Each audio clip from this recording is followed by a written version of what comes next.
Breaking news Khammam జిల్లా Kothalankapalli railway bridge పై private travels bus ప్రమాదం చోటు చేసుకుంది. బ్రిడ్జ్ ని ఢీకొట్టి జాతీయ రహదారిపై అడ్డంగా పడిపోయింది కేవీఆర్ ట్రావెల్స్ బస్. ఏలూరు జిల్లా ముసునూరు నుండి హైదరాబాద్ వెళ్తూ ఉండగా ఘటన జరిగింది. డ్రైవర్ అతివేగం కారణంగానే ప్రమాదం జరిగినట్టు ప్రయాణికులు చెబుతున్నారు. ఘటనా సమయంలో బస్సులో 30 మందికి పైగా ప్రయాణికులున్నట్టు తెలుస్తోంది.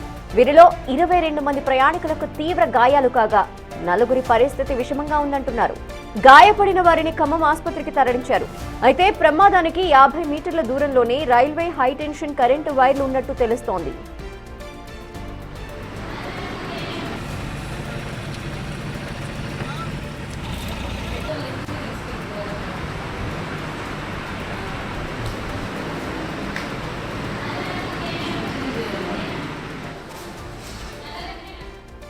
ఖమ్మం జిల్లా కొత్తలంకపల్లి రైల్వే బ్రిడ్జ్ పై ప్రైవేట్ ట్రావెల్స్ బస్ ప్రమాదం చోటు చేసుకుంది.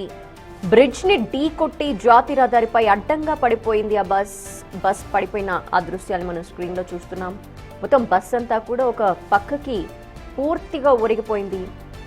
బ్రిడ్జ్ ని ఢీకొట్టి జాతీయ రహదారిపైన అది అడ్డంగా పడిపోవడంతో ఒక పక్క ట్రాఫిక్ కి అంతరాయం ఏర్పడడంతో పాటు ప్రయాణికులు కూడా చాలా మంది తీవ్రంగా గాయపడ్డారన్న విషయం తెలుస్తోంది. ఏలూరు జిల్లా నుంచి ముసునూరు వైపు వెళ్తూ ఉండగా ముసునూరు నుండి హైదరాబాద్ వెళ్తూ ఉండగా ఈ ఘటన జరిగినట్టు తెలుస్తోంది.